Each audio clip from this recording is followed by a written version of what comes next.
100% துல்லியமாக கணிக்கப்பட்ட உங்களுடைய ஜோதிட ராசி பலன்களை உடனுக்குடன் தெரிந்து கொள்ள நம்ம தமிழ் ஆஸ்ட்ராலஜி சேனலை சப்ஸ்கிரைப் பண்ணிக்கோங்க. விருச்சிகம் ராசியில் பிறந்த உங்களுக்கு 30/4/2026 வியாழக்கிழமைக்குள்ளார உங்களுடைய கிரக நிலை, கிரக மாற்றம், சுக்கிர பகவான் சனி பகவானின் பெயர்ச்சியை பொறுத்து என்ன நடக்கப் போகின்றது, குடும்பத்தில் குறிப்பாக உறவினர்களிடம் இருந்து வரப்போகும் பிரச்சனை, உறவினர்களால் நடக்க போகும் சம்பவம், எதை செய்யணும் செய்யக்கூடாதுன்னு தெளிவாக பார்க்க போகிறோம். அதுக்கு முன்னாடி நீங்கள் எந்த நட்சத்திரத்தில் பிறந்தீங்கன்னு கமெண்ட்டில் சொல்லுங்கள். மறக்காமல் இந்த வீடியோவை லைக் பண்ணிக்கோங்க. பெரிய அதிர்ஷ்டம் காத்திருக்கு. முதல்ல கிரக நிலைகளை பற்றி பார்க்கலாம்.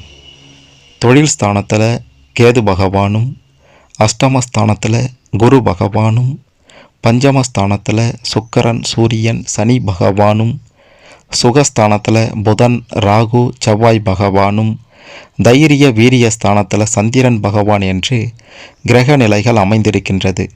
இதன் காரணமாக என்ன நடக்க போகுதுன்னு கேட்டிங்கன்னா, குடும்ப ரீதியாக யாராலும் அசைக்க முடியாத ஒரு நிலைக்கு செல்ல போகிறீங்க. குடும்பத்தில் நீங்கள் வச்சது தான் சட்டம் என்ற நிலை உண்டாக போகின்றது. தாய் தந்தை வழிகளில் நல்லது நடக்கும். சகோதர சகோதரிகள் பக்கபலமாக இருந்து உதவி செய்ய போகிறாங்க. இதற்கு முந்தைய காலகட்டங்களில் கணவன் மனைவி இடையே இருந்து வந்த பிரச்சனைகள் எல்லாம் அடியோடு விலகப் போகின்றது. பிள்ளைகளால் நல்லது நடக்கப் போகின்றது.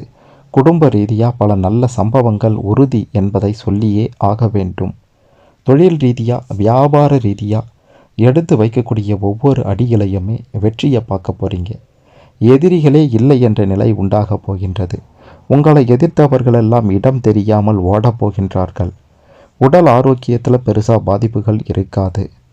மிக மிக முக்கியமாக கடன் தொல்லைகளுக்கு ஒரு முடிவு கட்ட போகிறீங்க. கடன் தொல்லைகள் எல்லாம் முழுமையாக அடைய போகின்றது என்பதையும் சொல்லியே ஆக வேண்டும். இன்னொரு பக்கம் பார்த்தீங்கன்னா, உத்தியோக ரீதியாக, அதாவது ஒரு வேலை செய்கிறீங்க அப்படின்னா அந்த வேலைக்கு சம்பள உயர்வும் பதவி உயர்வும் அந்த இடத்துல ரொம்ப ரொம்ப முக்கியம்.